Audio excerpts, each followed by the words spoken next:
Siya munang A. Good day, Master. What's up, Master? Maulan eh. So, content muna tayo ng kakaiba. Ibang ano. Meron ako ditong dumating na parcel. So, unbox natin. Ito. Kalang ko basado. Ayan o. Hank. Kilala di ba si Hank? Yan, si Hank. Si Hank. Yan, kilala sa mga thank you for choosing proudly Filipino design and manufacture. So, si Hank is kilala sa pagiging ng chain mount sa helmet. So, may Hank ako. Kakabit ko siya dito sa bago kong helmet. Which is yung Axis Draken. So, Draken series siya. Ayan na, Draken. Yan, Draken series ng Cougar yung name niya kasi Cougar yung parang design niya. Cougar is parang ng cheetah, kamag-anak, parang ganun. Cheetah and mga ng tiger at parang ganun. Sa wild siya ng Amerika, nakikita. So, Axis is under the name of set dito sa Pilipinas. So, itong chin mount na nabili natin is Pandraken. So, unbox natin. Ito na yung ating gunting. Uy, first time ko mag-unboxing ng Hank.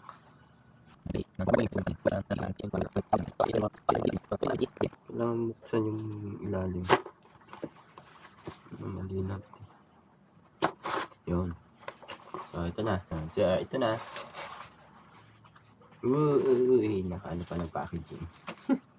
Babal ra. Ayan o, may Hank pa yan. Hank yan. Hank. So, sticker to. Yan. Sticker ako ng Hank. Sticker tayo ng Hank. Salamat, Hank. So, tayo ngayon. Yun. Ano natin siya. Buksan.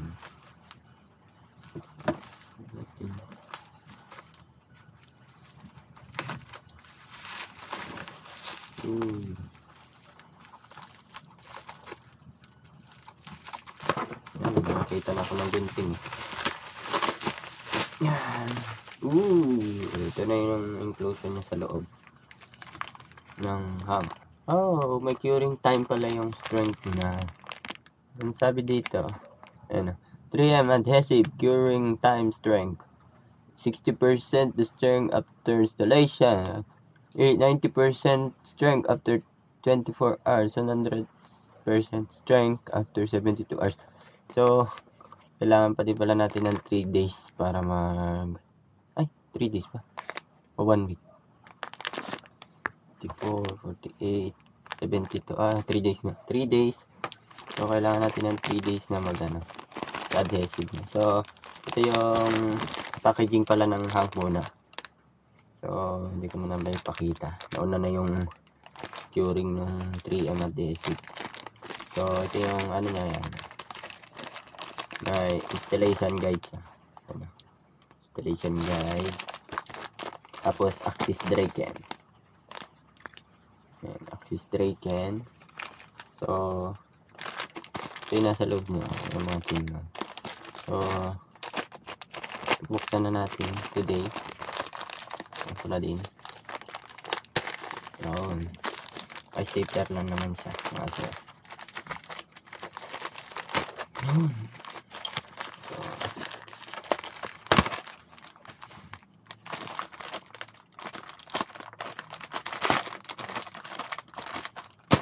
yun. ASMR.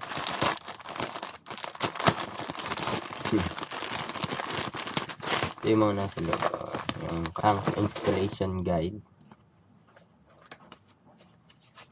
So, yung nakikita natin sa wipes. Dry and wet. Tapos yung Siyempre, hindi mawala yung stickers. 3 yan. Then, ito na. Yung mismong, ano na, naalaglag kasi. Yung mismong chin mount. Ito. Yan yung chin mount, yung base. So, ito yung extender. Kasi ito yung flat ata na parang extension niya. Ito. Ayan yung pinagkaiba ng dalawa. Isa patayo. Isa pa pababa.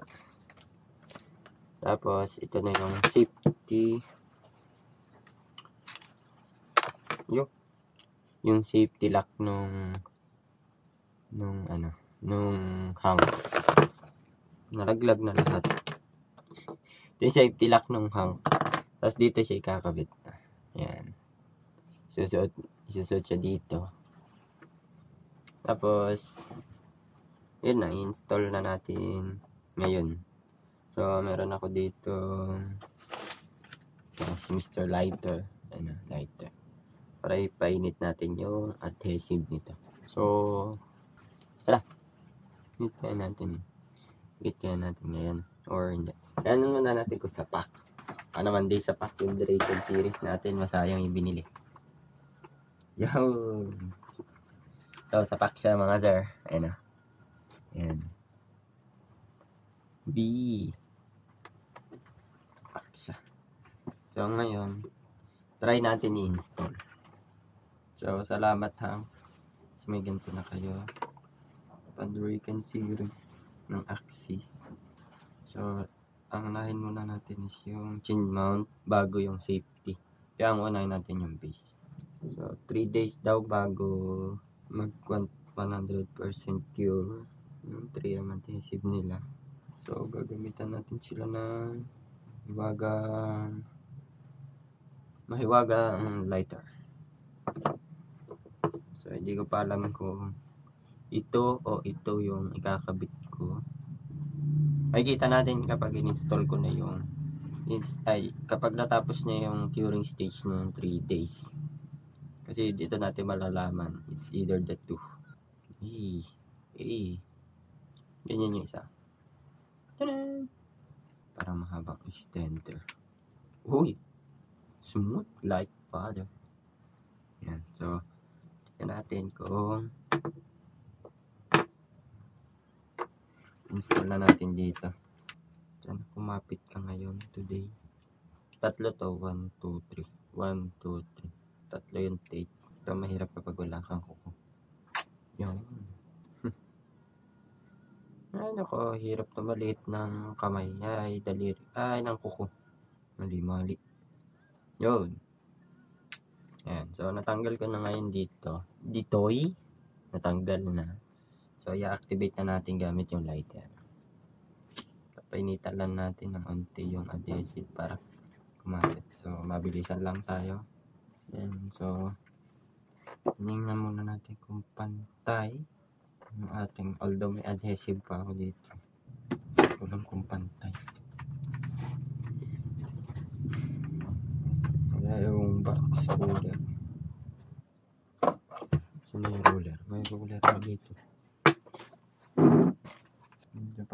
Pantay naman. So, sabi dito 3 days. 3 days daw yung curing stage na. Uy, may pangalan pala dito ng Axis Dragon. Dito sa part dito. Kalang kung kita. Axis Dragon. So, dito yung Hank. Pangalan niya. So, yung safety, ano naman tayo ngayon?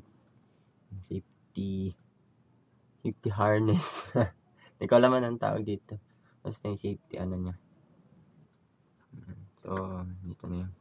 Yan, na-shoot ko na yung safety harness dito sa kanyang parang maliit na portion ng ito. Parang mukha na to. So, ito naman, i-activate natin ulit. Tanggalin ko lang yung sticker. Dahil maulan. Magkape kayo guys.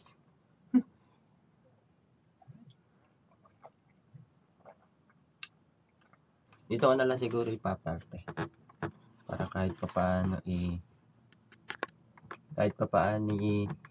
siya ganun kalayo. So, pag ganyan siya. So, i-activate ko muna ulit. Kasi lighter naman. Ayaw pandikit.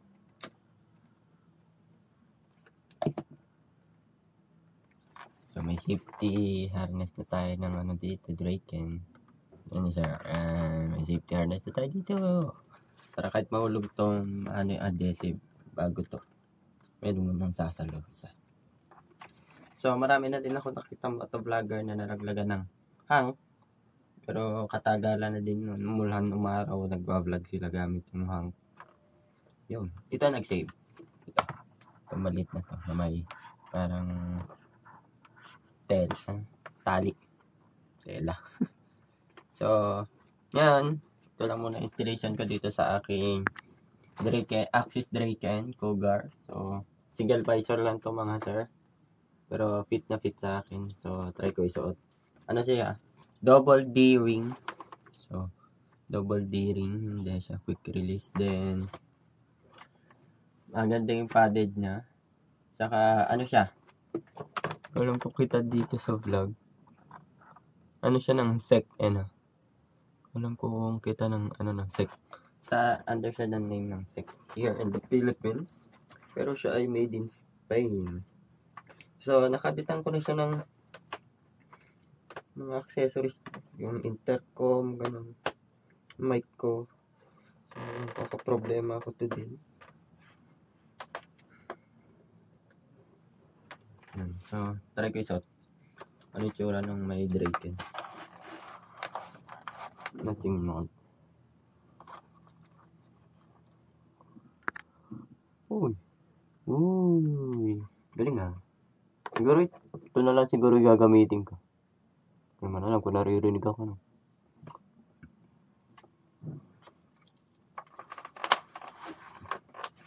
So, bakit ito na lang din gamitin ko na ito bro. Bakit ito na lang din gamitin ko ng chin mount sa kasi nakatayo patayo. Yun na. Ganyan siya. May itsura niya. Ganito na lang din siguro. At sa Insta is kailangan ko pa magdagdag ng ng parang adapter niya na 1/4 screw ata tawag. So ito yung bolt na gagamitin niya dito. Susot niya dito. May part dito. May butas yan. So ilang naman mga sir. So ikabitan natin yung chin mount from Hank Additives. Hank Chin Mounts Additives. Yun lang isa. So, ulit, salamat Hank sa Proudly Pinoy. So, design and manufacture. Proudly Pinoy, design and manufacture. Proudly Pinoy mga sir. So, support niyo Hank na gumagawa ng mga chin mount natin sa helmet natin. Then, kalimutan ko nang gamitin to. Yan to pa pala. Huwag ko na isama to sa vlog. So, salamat sa Hank. Shoutout sa Hank. Yay! Shoutout sa Gabs Concept Cabanatuan. So, from this Axis helmet, Draken series na Cougar. So, unexpected po ito. Napanalunan ko lang sa raffle ng Jam Eras. So, may motor show. Second Mayor Ariel S. Bitong Motors. Second Mayor Ariel S. Bitong Motor Tricycle Kolong-Kolong Motor Show. Ngayon nung nakaraan weeks na napanalunan to. So, last minute na lang to. So, napanalunan ko sa raffle. So, na din. Kinabitan ko na siya na. Today yung mic ko for vlogging, kasi ito na yung intercom ko. So, gagawa pa ako ng video sa sa isa kung paano ko ikakabit yung intercom ko. So, ang intercom ko is Fredcon Freedcon na may balot na kasi may nagasgasan na. Yun. So, may vlog akong ano dito susunod kung may bakit wala pa akong kinakabit na intercom dito. So, yun lang mga sir. Salamat again sa Hank and sa Gabs Concept. Sa helmet na to and Axis Philippines kung meron man. Tsaka Sec Moto Supply Philippines. So, shoutout to. Yun lang naman. So, subscribe nyo po yung channel ko and follow sa Facebook page. Meron din po ako dyan. Ayan na. Easer. So, yun lang naman mga sir. Sana mag-enjoy kayo sa aking video and salamat po sa mga sumusuporta. Please like to subscribe and follow and share sa mga videos ko. Yun lang naman mga sir. Shout out. Peace out. Stay safe kasi tag-ulan na ngayon. Yun lang. Salamat.